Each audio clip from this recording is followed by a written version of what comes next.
Congressional Candidate Forum for the evening. Please welcome the candidates for Congressional District 52.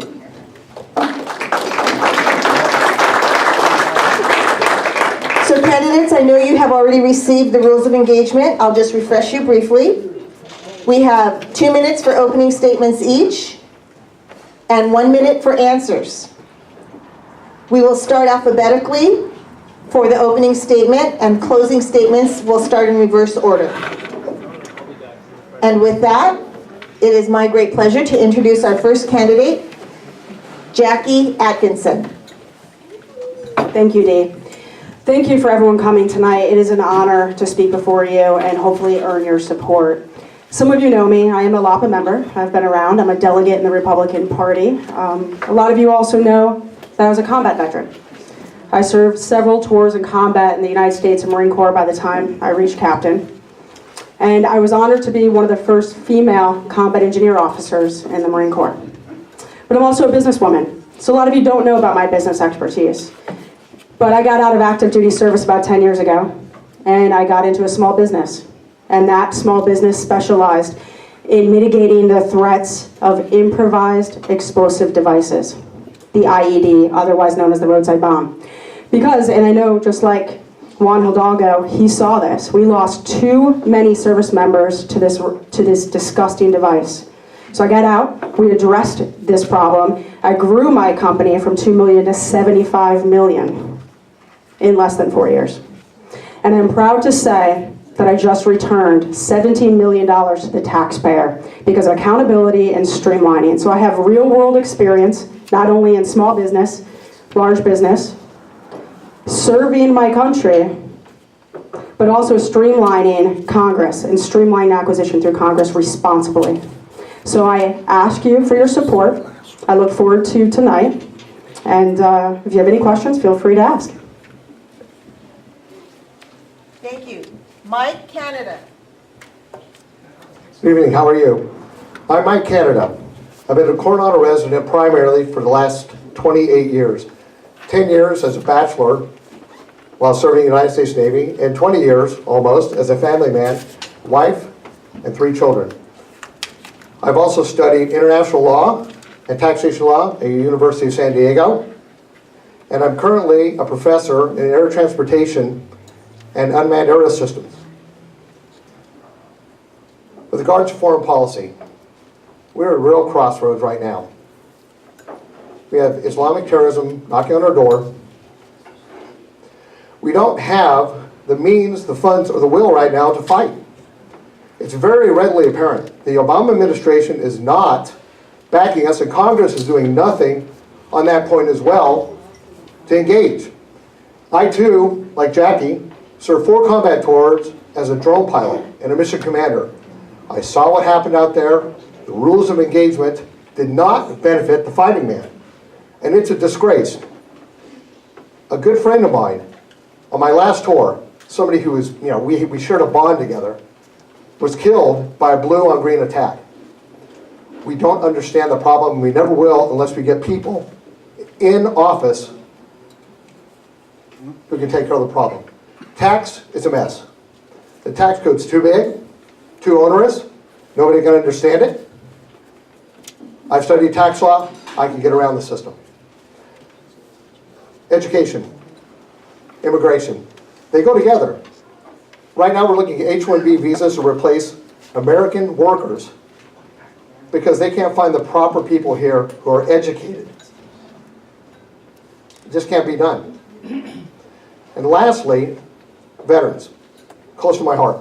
I'm a disabled veteran, and I see what's happening. Please, if you want to know more about me, MikeCanadaForCongress.com. Thank you very much for your time. Thank you. Denise Gitsham. Good evening, ladies and gentlemen. I want to start by thanking both of my colleagues, I guess, almost. My opponents, I guess, on the stage, but in life, Jackie Atkinson and Mike Canada are 2 brave folks who stood up and answered the call of duty. And while we may be opponents on the stage, when your country called, you answered that, and I always stand with you. So thank you for that. Ladies and gentlemen, it's such a pleasure to be here tonight. As the daughter of immigrants, I understand so much of what the Latino community feels when they come to this country. And you might have heard that once upon a time, when I was 22 years old, I worked for Governor George W. Bush on the Bush campaign in Austin, Texas. And I was offered a position that I'm very proud to talk about, and that was to be the Hispanic Coalition's director. I felt so at home in that regard because I was able to connect with the Latino community in a way that I feel like Republicans often stood away from and stepped back from and were afraid to engage. And I grew up in the Valley, up in Northern California. I grew up near Travis Air Force Base, where my dad served 20 years in the Air Force. And I grew up surrounded by the Latino community. My best friend when I was in first grade was Cuca, and that was her nickname. And I grew up loving the community, knowing the community, and for me it was such a natural engagement with that community because you are the epitome of the American dream. There's no job that's beneath you. There's no job that's too hard, and every day you contribute in such meaningful ways to our community. So I just want to thank you so much. It's such an honor to be here as a Republican who has always enjoyed the privilege of talking to you about values that you already share with us, because we know that Republican and Democrat, those labels may try to divide, but ultimately we agree on much more than we disagree on. And so thank you for this opportunity tonight. I look forward to talking about the issues. Good evening. My name is John Horst. I was about 2 years old when my father moved us here. He retired as a Navy captain. So that makes me a retired brat, I guess. I grew up here. We settled in Chula Vista, South Chula Vista. We could see the hills of Tijuana from our front yard, and I was the paper boy for the San Diego Union back in the day. I've grown up with the community here in San Diego, and I was just sharing with my counterparts in what I call the green room over there.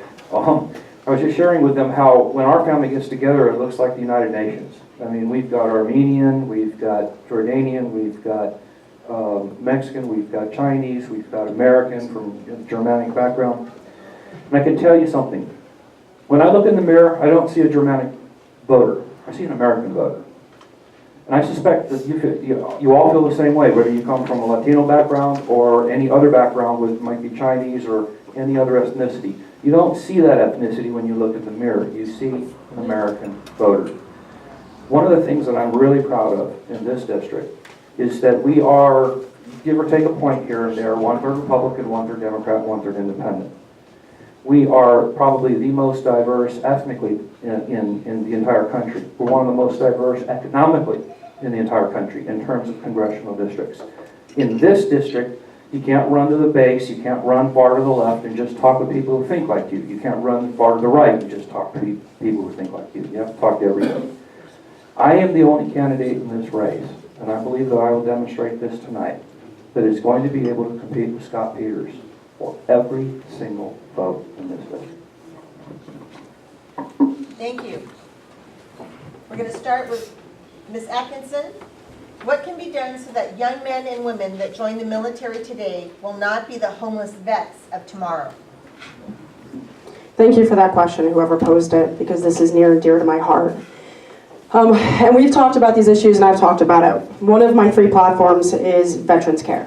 So there are a number of issues. We have one of the highest ratios of homeless veterans.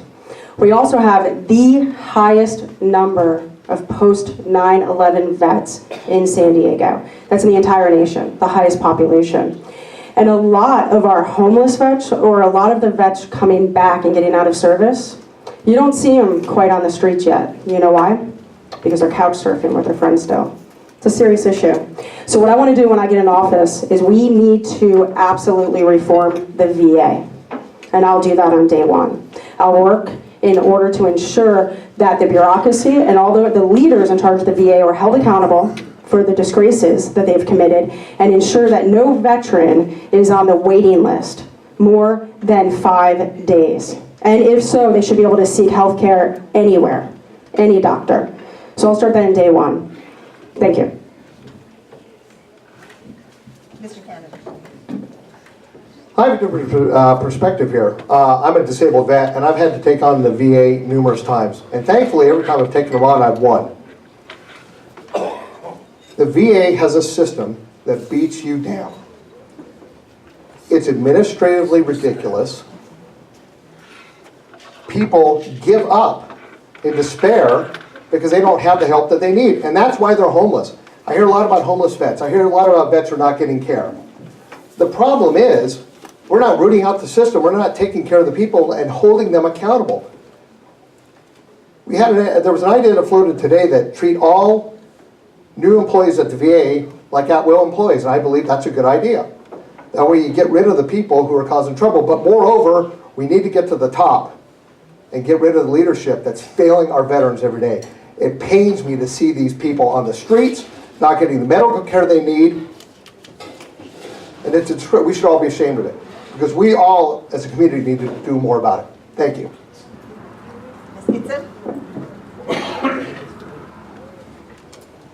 It is a travesty that we ever allow any veteran to come home from laying their life on the line for us, and that we don't do everything in our power to make sure they get the health care they need, they get the support they need to transition back into society, and that they are treated with respect by all of us.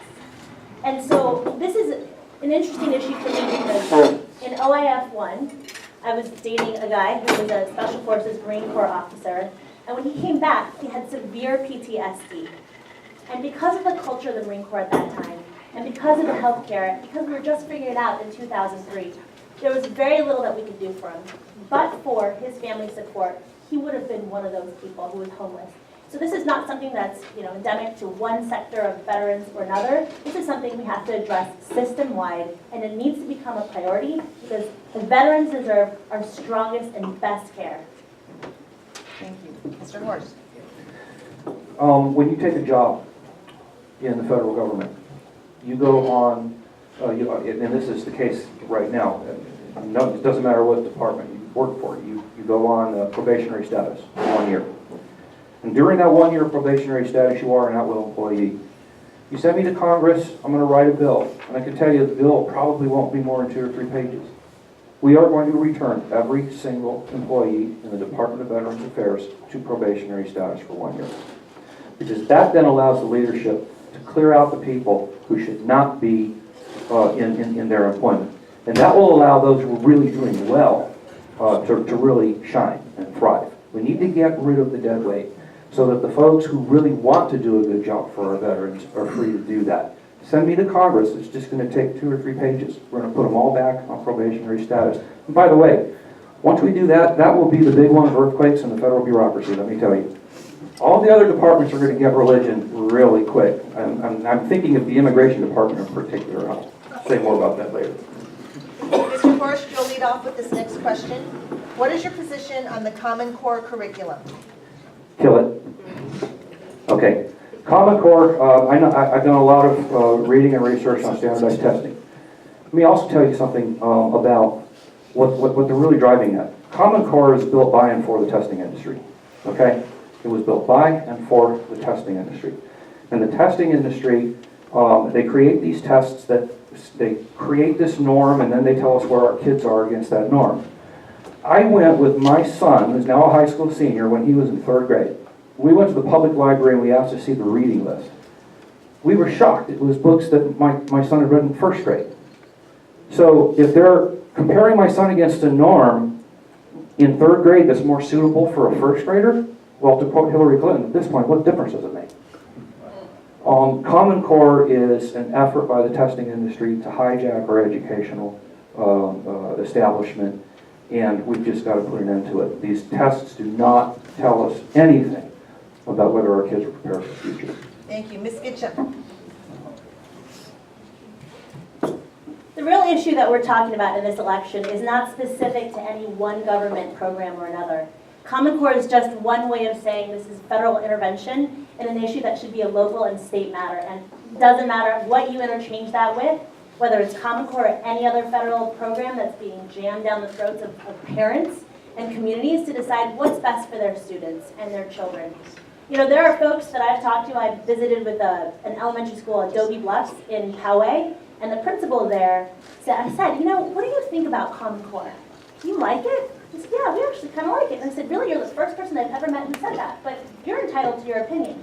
do you think the federal government should be the one that tells you whether or not you should have Common Core? And he said, never thought of it that way, but no. So regardless of where you fall on the merits of the program, whatever that program may be, what matters is whether or not federal government gives you back your choice-making decision to decide what's best for your children and your community and your schools. Thank you. Mr. Canada.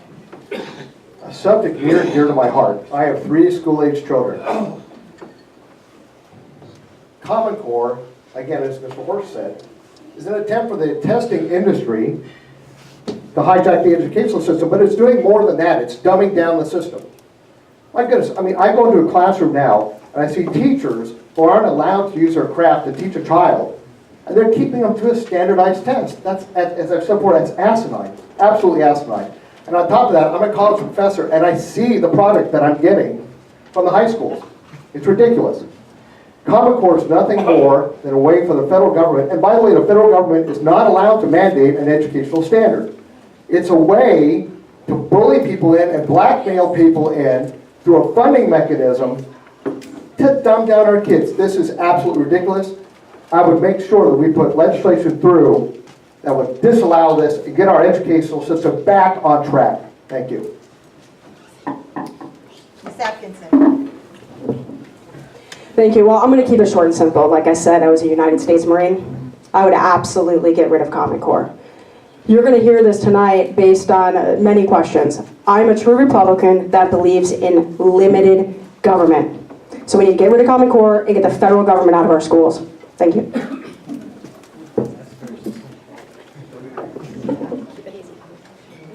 Ms. Gitsham, you'll lead off with this next question. Please tell us your professional supporters, who your campaign has engaged, and who your endorsers are. Sure, I'd be happy to. Thank you. So first I just want to set the record straight, and I want to say that there are 4 of us up here who claim to be Republicans, but one of us was actually a registered Democrat for 4 years, from 2008 to 2012. And so when somebody calls themselves something that they're not, I want to make sure that we're all very clear as to who that is, and that's Jackie Atkinson. And so somebody who registered to vote against John McCain and a Republican agenda and ushered in this nightmare that we've had for the last 7 years in President Obama. That aside, my consultant is Jason Rowe of Revolvis. He's my strategist. My fundraiser, I've got a campaign staff over here. I have Brooke, raise your hand. I have Chuck. I have Micah as my volunteer coordinator. And I've got another woman who used to work for me at my PR company that I've brought on board. I also have a fundraiser in Washington, D.C., and we are in the process of hiring a finance director to come in-house. As you know, fundraising is a huge part of the campaign, and we have done a remarkable job raising $425,000 over the last 5 months to amplify our message and beat Scott Peters. Finally, I think you said endorsements. I'm working on the final endorsement of Kathy McMorris-Rogers, who is the highest-ranking woman in Congress.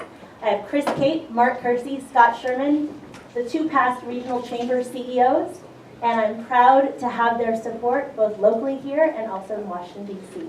Thank you. I'm also the only NRCC-endorsed young gun in this program, on this stage. Thank you. Ms. Atkinson. Yes. Well, first, if I can get time to address, I absolutely was a registered Democrat.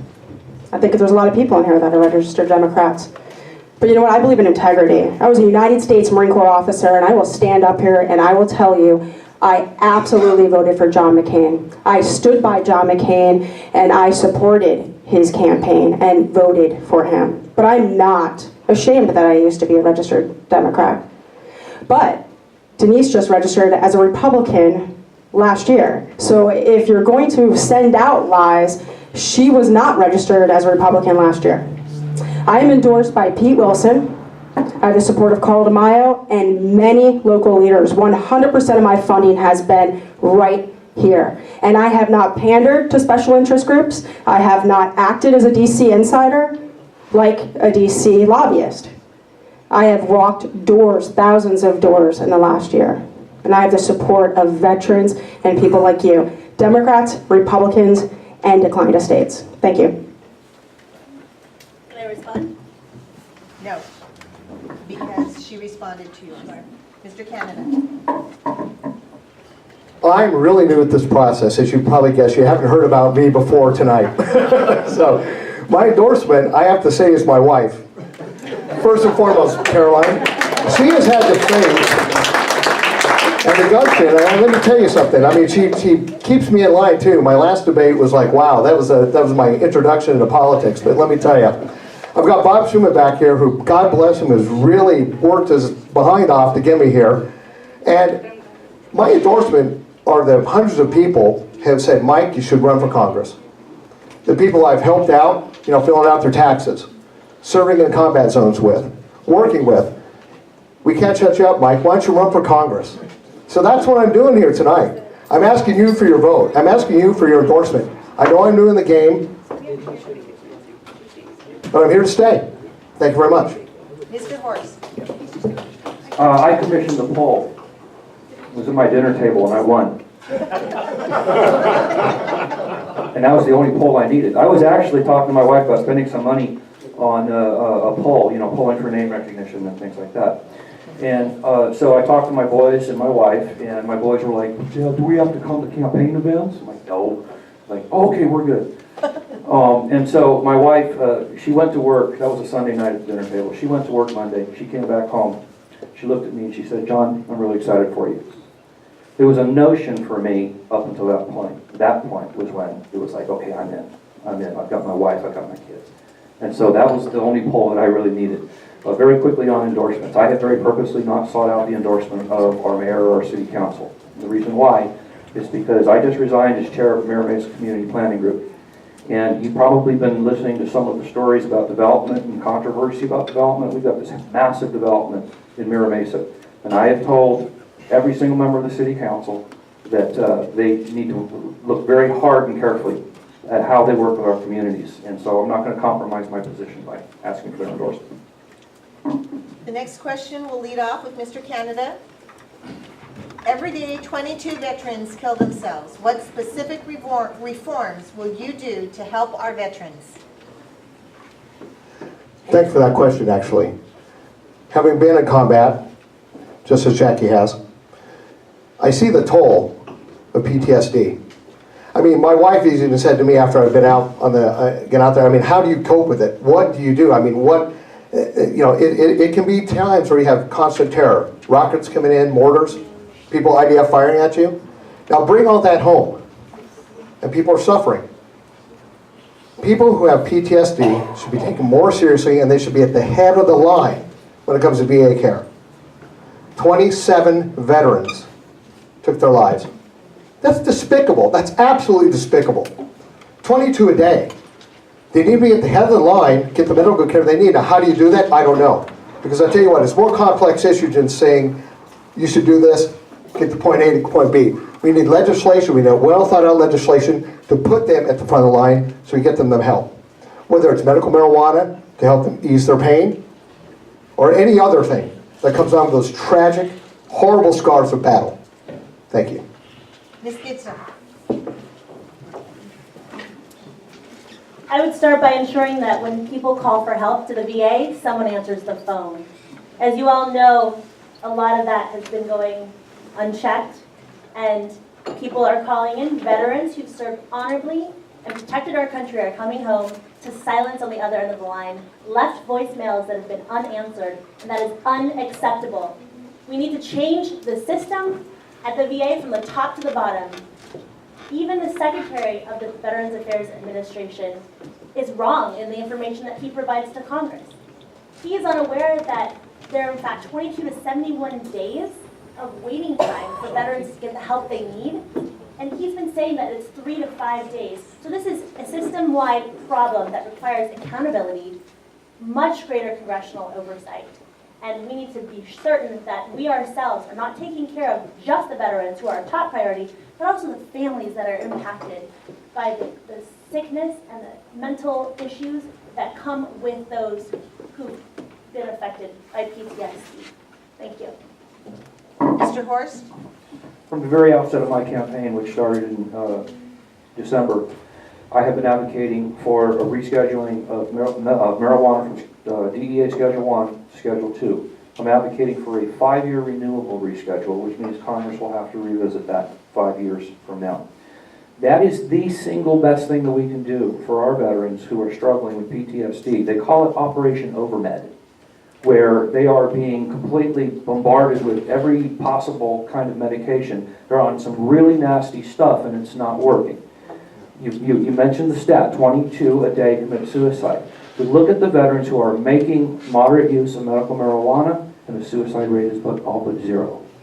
A 5-year renewable reclassification will give us the time to do the research, and I believe the numbers will be absolutely compelling 5 years from now. The debate will be over, and we will be able to get our vets the care that they need. And lastly, I'll just repeat what I said before about the VA. 2 3-page bill, return every single employee in that department to probationary status and get rid of the ones that need to be fired. Thank you. Ms. Atkinson. I know we've touched upon this earlier, and everybody up here is extremely passionate about this issue. And to caveat what Mr. Horst said, some of you know that I'm a wounded warrior. It's not easy to talk about, but I was blown up and I was medevaced out of Iraq. Well, let me tell you, when I was medevaced into a tactical hospital, you know what they did? They threw me in a corner and handed me an enormous Ziploc full of drugs. And most of those drugs, suicidal effects. That's why we lost 27 veterans under the age of 45 here in San Diego. We have to stop over-drugging the veterans and get them the help that they need. And that is just the first step. And then we need to reform the VA. But nobody should be on a waiting list, particularly those with PTSD, TBIs, and those that are in need of help. That's what I want to change. Thank you. Ms. Atkinson, you'll lead off with this next question. What have you done to engage Latinos in the political process? Well, the first step, absolutely, is I joined LAPA over a year ago. So, you've taught me very well, and everybody here has. But you know what? We have a saying in the Marine Corps, and for the Marines out there and the service members, everybody's green. I see everybody as people. I've engaged the people of the 52nd District and the people of LAPA, the people of our community. I don't see color, and I believe we're all green, just like we were in the Marine Corps. So I will absolutely start from day one to help everybody and every single constituent, not just to special interests or pander to people. Thank you. Mr. Canada. I cannot stand racial divides. I'm so sick of hearing about it all the time. I really am. I hear about the Rainbow Coalition. I hear about this. I hear about that. You know, I'm with you, Jackie, on this one. I mean, I see people as people. I don't like these dividing lines that we put up. Gosh, I have Latin American friends. I have folks who are friends from India, Pakistan. I don't see that color. I don't see that, you know, oh gosh, you're my friend because you're Chinese. Oh gosh, you're my friend because you're Latino. We're all Americans here. We're all people. And that's what we need to start focusing on. We're people, we're folks that need to work together to get rid of this ridiculous stuff going on in Washington, D.C. We're being had. They're pandering to the wrong people, and they're dividing us. We're better than that, folks. We are better than that. Thank you. Ms. Gitsham. Well, I guarantee you President Bush saw people as well, but he also understood that there were issues that had never been communicated to the Latino community, that he felt a special burden and a desire to reach out and say, you're not only welcome here, you're invited to participate in our democratic process. Many people of all backgrounds come from backgrounds where they do not have an opportunity to participate in the democratic process the way we are raised to believe as our inherent right. And so it is our job not to change our principles or what we stand for, but to engage every community and meet them where they are at and explain why what we stand for matters so much. When I worked for President Bush, when he was governor in Austin, Texas, and I ran 28 states of Latino outreach, it didn't matter whether or not I was Latino. What mattered was that I spoke to them and listened. I wanted to hear what they had to say about our democracy. And because of that desire to listen and to understand what mattered to them, we got 39% of the vote, which was a record in Republican presidential history. Thank you. Mr. Horst. Over the last 8 years, I have been advocating for my community of Mira Mesa at all levels of government. One of the things, the challenges that we face on a planning group is getting volunteers to join and serve on our group. We don't really, we don't target different communities Mira Mesa's got to be one of the most diverse communities in the county here. It's a very strong Asian population, very strong Latino population, and we have people from all walks of life on our planning board. And so, that if the question is, what have I done to help Latinos engage in the political process? And being the chair of the planning group and actively recruiting new members so that they understand the landscape of decision making at the local level. I'm the only one up here that has a background in the landscape of decision making at local government level. The only one who really understands what local leaders need from their representative in Congress. They need initiative, they need leadership. They're not getting it from this gentleman who obviously isn't here. I'm the only candidate up here who has that background. Mr. Horst, you'll lead off with the next question. The debt ceiling keeps going up. What will you do when a president asks to raise it again? Say no. Scott Peters has a bill that he put in last October. Scott Peters says, oh, we need to count the national debt only by the debt held by the public. What Scott Peters is saying is that the debt held by the Social Security Trust Fund shouldn't count. That's 15% of our debt, folks. That trust fund is there so they can sell their inventory of treasury bonds when they need that funds to pay our retirement benefits. I'm 48, I'm not that far off. And so Mr. Peters has this proposal. It's the most shockingly dangerous and ignorant proposal that I've ever seen come out of Washington, D.C. It's got that man's name right on the top. Okay, if we are asked to raise the debt ceiling, the answer is no. We need to put the debt service first. We will not default. We have more than enough money to pay our debt service. We don't have enough money to pay our debt service and paper over the deception of borrow and spend politicians like Mr. Peters. Thank you. Ms. Atkinson. Our last debate, we had yeses and nos, so it was pretty easy throughout because we just came from Coronado debate. No, absolutely, and I would advocate for cross-party lines to ensure that we vote no on that. So that's easy. I would not vote to increase the debt ceiling. Thank you. Ms. Gitsham.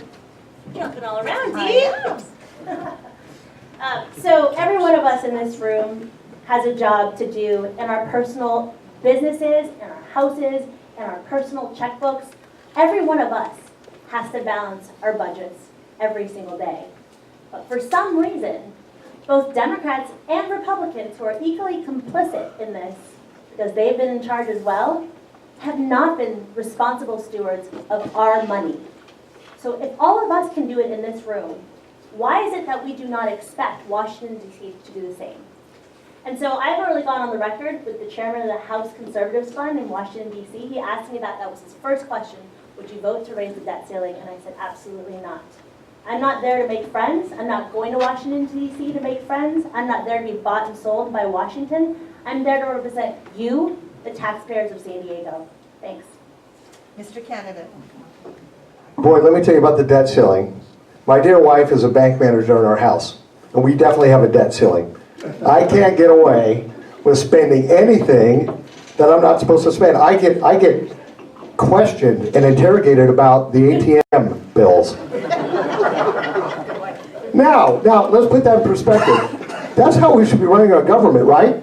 We should have a debt ceiling that we should stick to. Why in the heck do we keep going back saying we need more money, we need more money? If I say that to my son, if my son says that to me, I say, go pull some weeds.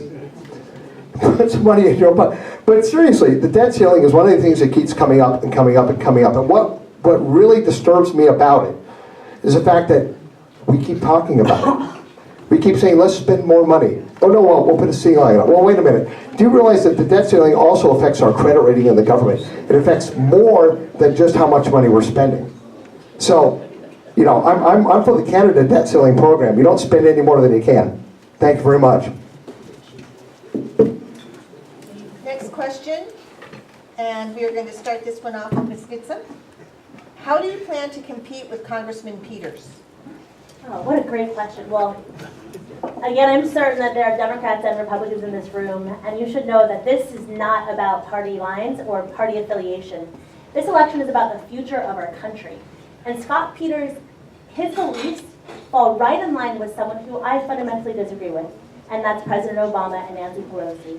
Scott Peters votes 85% of the time with Nancy Pelosi. He's one of the 12 most vulnerable Democrats in the nation as a result of his voting record. Not because he's not a nice guy, but because he votes on the wrong side of the issues for San Diego. He's a limousine liberal, and we're going to go after him every chance we have.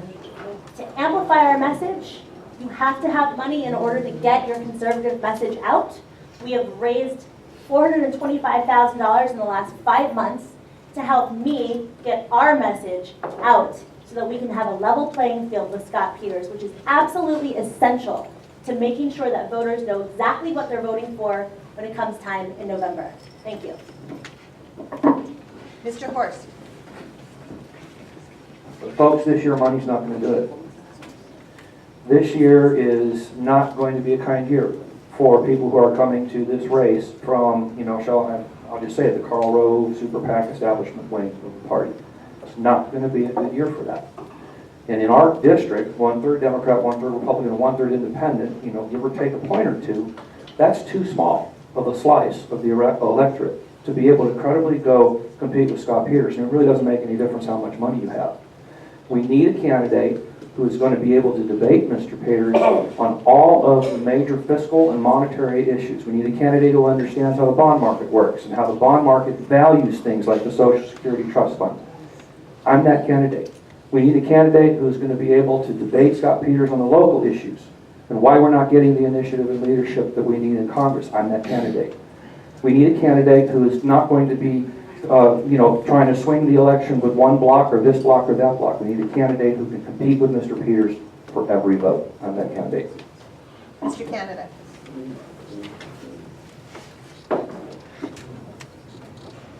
Where is he tonight? That's my question, really. Golly.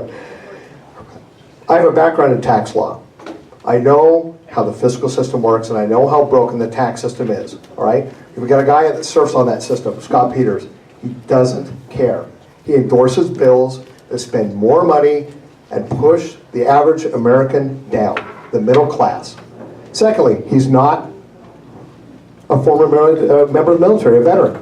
How can you understand what veterans are going through unless you've been in that position?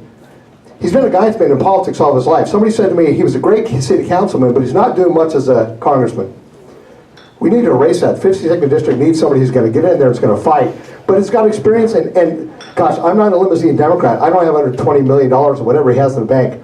I have what I have, 110, thank you, 110. I don't have that. I'm a normal, average guy, wife, 3 kids, and I feel the pain. I've gone through everything you guys gone through. Let me help you out of it. Thank you. So am I going to beat Scott Peters? Well, I'll tell you right now, we just put out a poll, a very fair poll, that ran the Republicans against Scott Peters. And in that poll, I'm the only Republican that can beat Scott Peters. I have the highest crossover appeal. My bio matches the district, and I cannot wait to get on a stage with Scott Peters. I can't, and we'll see. DCCC is here tonight, and they're taping us, and I'll tell them just like I told them at the last forum. Scott Peters told me, Jackie, this city is full of career politicians. You should have been in city council last year, or 10 years ago. Well, you know where I was? I was in a fighting hole defending this nation. So he's going to have to try to explain that. He's going to have to explain why he has failed us in foreign policy. He's not attacking the Islamic extremism. He is not securing our border. And he is sure not taking care of our veterans. And I will do that, and I'm the one who can fight him and win this district. Thank you. Mr. Canada, you'll lead with this next question. According to the Bureau of Labor Statistics, the unemployment rate for Hispanics 25 and under is in double digits. How can you help younger Latinos get work? Well, that's a great question. I don't look at it as how we can get more Latinos back into work. I look at it as how we can get American workers back into work. We have a huge issue with the unemployment statistics that we have that are panned out. I've heard 5%. 5% is what we're standing in nationally for unemployment, which is a bogus number. Now, there are other communities, the Latin American community, Asian community, which are suffering higher numbers. The fact of the matter is, I just don't see this necessarily as a Latin American or as an Asian or as an Irish issue. I mean, if you get down to it, it's an issue where we need to put everybody back to work, and we're not doing it. And we're not doing it because we don't have the right programs for everybody. Our educational system's failing. That is a key to pushing everybody forward, all right? It's just not about one group or another. It's about pushing everybody forward with the proper education, work programs, university, everything to push people back into the workforce. Thank you. Ms. Gitsham. The key to success in life is education.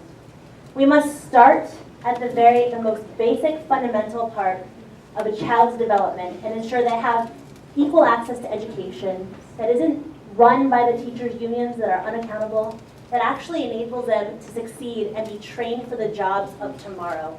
And that's true whether you're Latino, and that's true whether you're any other background. And so I would focus on making sure that every child has an education that's determined by their parents and the community to be best suited for the jobs of tomorrow. At the same time, I would also make sure that things that we do in government, federal government doesn't disincentivize productivity. If you look at our tax code right now, we tax things that we don't want people to do. We tax tobacco because we want people to stop smoking. When we tax productivity, which is exactly how our tax plan is now, our tax system, it disincentivizes people from getting engaged in the workforce. And that has to change. So that's exactly how I would address the work issue. Thank you. Ms. Atkinson. We have to stop killing business. I know we have a lot of business owners in here today. We have to stop over-regulating you. Let's start there. Then we can create the jobs, increase the incentives, particularly for hiring veterans, because they're slim to none. There are not great incentives out there for hiring veterans. So let's stop breaking down our free market enterprise and breaking business owners and putting things like the minimum wage upon them so that they have to absorb that. I will work from day one to ensure we limit the role of the federal government in your life, and I believe that that will end. Mr. Horst. As I was growing up, our parents would say to us, if you want to be wealthy, build a better mousetrap. And as I talked to my older son, he's graduated from high school this year, I asked him, I said, do you know what that means? And I asked some of his friends. Nobody knows what that means anymore. So I've decided to kind of turn that around and say, if you want to become wealthy, brew a better beer. It's the same thing, okay?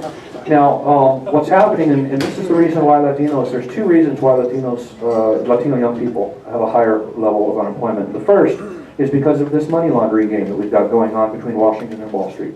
There's a little money laundering game, and the money is not going to the wealth creator, the craft breweries. When we get money to the wealth creators again, then there'll be job opportunities. And then the second reason is because of student debt. Most Latino young people, I believe, are the first to go to college in their family. And their families don't come from means, and so a lot of them end up getting into student debt. A lot of these young people should be our job creators. They should be our innovators. They should be our next generation of small business people, and they're stuck in mom and dad's basement because they're buried in student debt. We need to fix that, and I have a plan to fix that. Thank you. Ms. Gitsham, we'll leave with you. American Apparel will lay off 500 workers due to the aggressive minimum wage hike. What is your position on the issue? I think that the headline that I saw, it was in the LA Times, said the exodus has begun. And that's exactly what's happening. You see, I'm a business owner. I started a small PR firm 3.5 years ago. And for the first time in my life, I experienced all the things that I learned about in Republican politics, but never really knew for myself to be true. And when you have the perception, even the perception, that government is going to put its foot on your neck and hold you down to prevent you from reinvesting your profits, from growing, from investing in your employment base, when we are unable to get that foot off of our neck, whether it's from regulations or it's from taxes, we all lose. And California is a place that my parents came to experience the Golden State and the American dream. It is no longer the case that we can call ourselves that. That's a travesty. I can only control it to the extent that I'm able to in Washington by setting an example of how all government should be run at the state, local, and federal level by taking that foot off of your neck and letting you thrive. Thank you. Ms. Atkinson. Again, I told you I'll keep it simple. So I do not support the minimum wage hike, and I believe there's a lot of unintended consequences with that. We've all read it, and I know we've discussed it in this room in several LAPA meetings. So no, I do not support that, and from the federal perspective, I do not either. Thank you. Mr. Canada? How many people like go to Panera Bread here? Does anybody go to Panera Bread? No. All right, this isn't an advertisement for them. However, the last time I went there, I was in a hurry and I went to this kiosk and I ordered from the kiosk. All right? I got my drink, I got my food, I got my salad, I got everything I needed, and I didn't have to engage with anybody. That's what's happening with the $15 an hour minimum wage. You're going to see more kiosks and less people in a job that they need. Now, the other thing is, I look at these $15 an hour jobs that people are saying for flipping burgers and things like that, and let me tell you something. I flip burgers, I deliver pizzas, I did everything any high school or college kid did, and I never expected to get paid a salary, a living wage. It was a way to work yourself up. These are jobs to work up. They're not jobs for careers, and that's what we need to do. We need to push people towards careers, and not this ridiculous idea that $15 an hour is what you need to get for flipping a burger or doing anything else. We need to push ourselves to better jobs, and we'll get there, folks. We'll get there. Thank you. I do not support the $15 minimum wage because the problem isn't wages. The problem is the money that they're paid in. I'm old enough to remember when this would actually buy me a gallon of gasoline. I mean, that was a while back, but I used to be able to buy a gallon of gasoline with that dollar bill. Why is it that our dollar doesn't go as far as it used to? I'll be very honest with you. I'm sympathetic with the struggle that minimum wage earners are going through because they're getting hit the hardest. I put a post out on Facebook that got a lot of traffic and a lot of good hits. The problem is that when you have when you look at your grocery bill and you see how prices are going up and up and up, that's smoke coming out of the hood. You're supposed to pop the hood and figure out what's wrong. You pop the hood and you look at all the money that we're printing. That's where the smoke's coming from. That's why prices are rising faster than wages. That's why people are agitating for $15 an hour. It's because this is broken.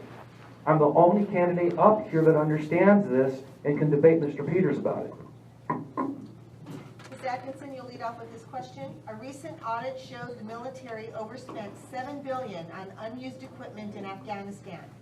What specific cuts would you make to defense spending, and be specific? Okay. One of the things I see as a program manager in support of the Department of Defense is that there is a lot of redundancy, fraud, waste, and abuse. So what I would do is I would take those organizations, those agencies, and those programs without a sunset clause and force them to come to us in Congress and justify their continued spending. Now, a lot of the spending and what you're seeing in the news these days is about tanks, or it's about the F-35. It's about conventional warfare type equipment. I know we've been in the longest conflict in the United States, and it's counterinsurgency, it's asymmetric warfare, it's a hybrid threat. I'm fighting it every single day. I'm still managing people in Iraq and Afghanistan. But we still have a large conventional threat out there, so let's not forget that. Russia, North Korea, Iran. These are all knocking on our door to come and attack us, so we must be prepared. But we do have to take into account the fraud, waste, and abuse and redundancy. It's not a cash flow problem. It is absolutely a spending problem. Sorry, the president was distracting me. I'm so sorry. Mr. Canada. Sure, totally. One of the things that really bounced around in my head when I was in Afghanistan and Iraq was why I was getting paid to do the job that somebody could get paid as a serviceman to do. There are a lot of military contractors out there who are doing the jobs that we should have military folks trained to do. And that's a good way to start cutting money out of the system. I'm going to be honest with you, a drone pilot out there in my position can make $200,000 a year. Whereas somebody else who's wearing, E5 stripes or E6 stripes on their pay could cut a lot less out.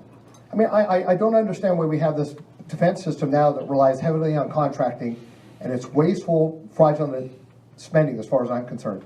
Now, there are good government contractors, and I would say Jackie's one of those. But there are a lot of people out there who take advantage of the system. And they take advantage of the system because we're dumb enough to let them do it. We need to build the military back up, put those people on those jobs, and we'll see the money cut off. Thank you. Ms.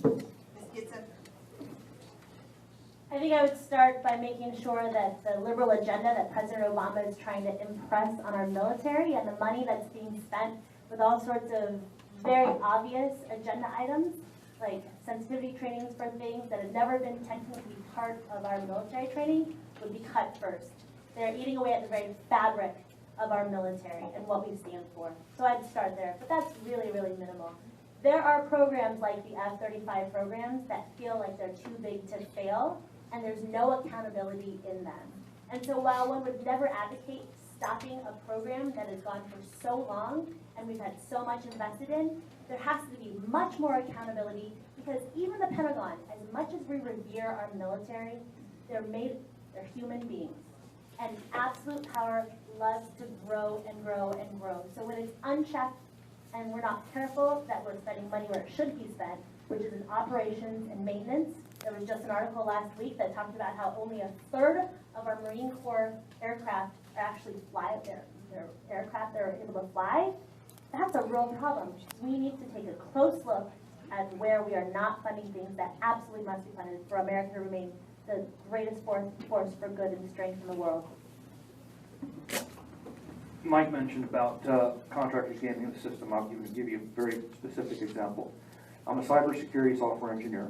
I just spent this morning on the USS Freedom, LCS-1, helping their sailors troubleshoot some issues with software that I actually wrote 10 years ago. I've been in the space for 10 years, and 80% of the software that the DoD contracts for never actually is used. It never actually gets installed and used. 80%. And the reason why is because the contractors set up these very, very bureaucratic, convoluted processes to define the requirements. Well, after they spend a year defining the requirements, half of those requirements have been overcome by events or are stale, and so they end up having to go back and do it over again. And I am personally convinced that there are some of the big prime contractors, they know that full well. They're gaming the system. I want to go to Congress, get on the Armed Services Committee, and serve on the subcommittee that manages procurement reform. We are going to fix a hot mess of software development acquisition in the DoD, and we're going to save tens of billions of dollars doing it. Candidates, now it's time for your closing statements. And in your closing statement, could you somehow weave in the answer to what your secret sauce is to be a different candidate for your district and whether or not you have signed a tax pledge? And we'll start in reverse order. Mr. Horst. Yes, I have actually the tax pledge up. I'm going to be signing that in the next day or so. But yes, I'll be signing the American for Tax Reform pledge. And that pledge is not to raise marginal tax rates and not to cut tax deductions unless they're offset by a cut in marginal tax rates. It's a very, very straightforward pledge. I would really encourage all of you to go look at it. It's very easy to understand. That's why I like it. It's very straightforward. My secret sauce. I'm going to tell you a little story that might touch, I don't know, for some of you this may actually touch home meaningfully. If you were flooded out at home, the storm, the very first storm that we had late January, early February, here's what happened.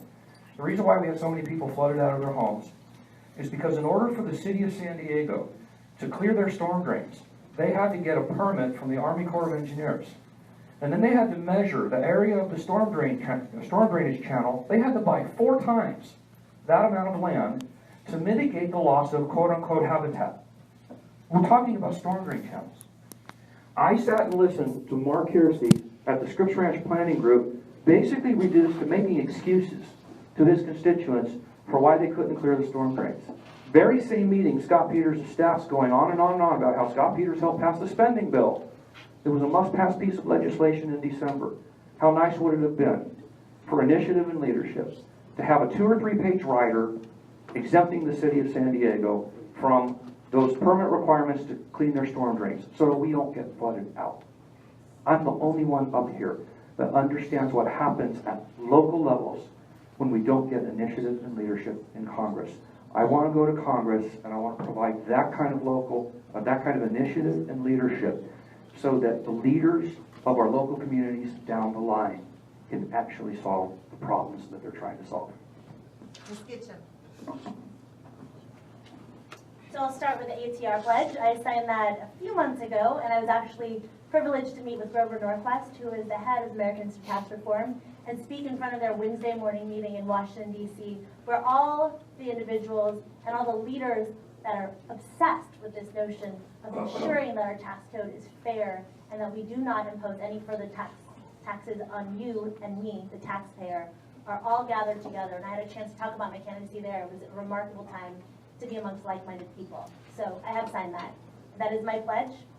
And if I were to talk about secret sauces, I kind of feel like I'm at a salsa bar, right? I've got verde, roja, I've got all sorts of different kinds. The number one thing in my life, the most important thing that drives me to wake up every morning is my faith in God. That's number one. Number two, a belief and a vision of realization that America is looking for leadership. Principled leadership. Not somebody who tests the winds like Hillary Clinton, who looks to see what's popular like Scott Peters, to changes their mind as to what they really stand for and believes that we need to conform to the whims of the people.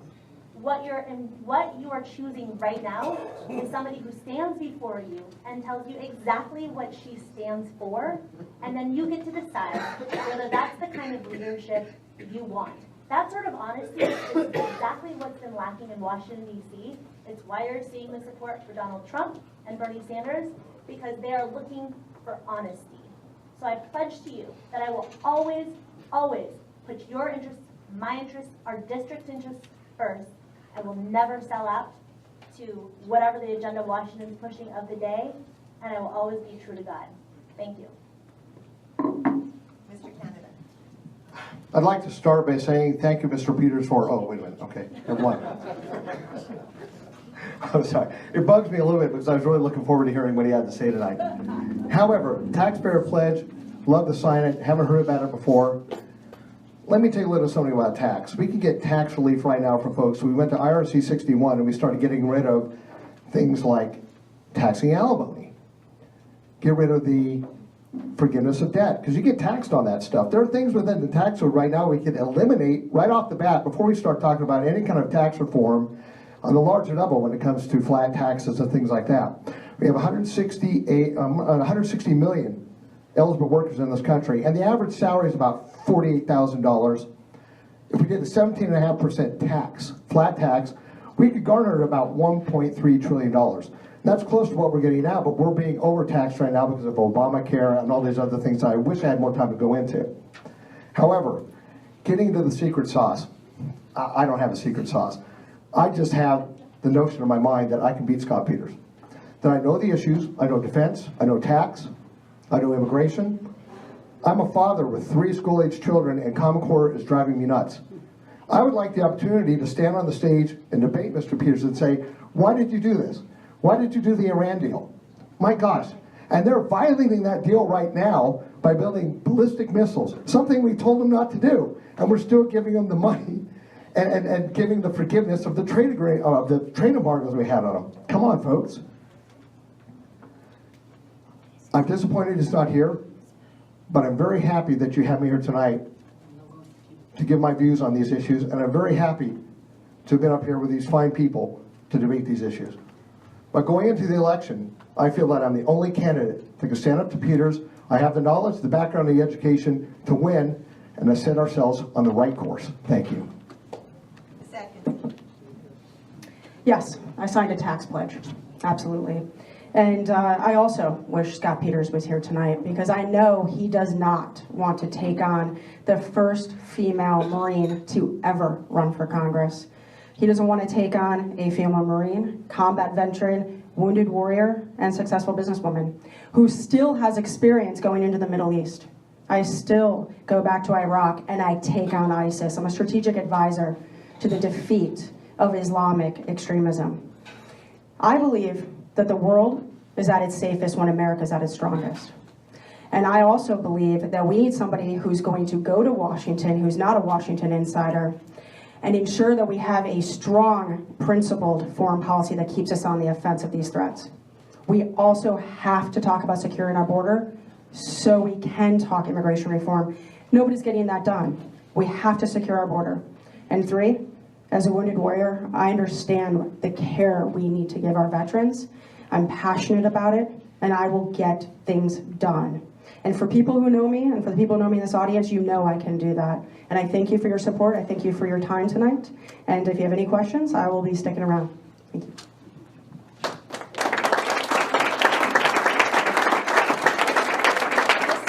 Our final congressional candidate forum for tonight. To all of the candidates that are here, please accept our heartfelt thank you, and your dedication to your community and your service and for the democracy of our republic is greatly appreciated. So thank you very much. We'd like to take one picture of all the candidates before you're dismissed, and then we're going to go into our deliberations quickly. So candidates in the audience.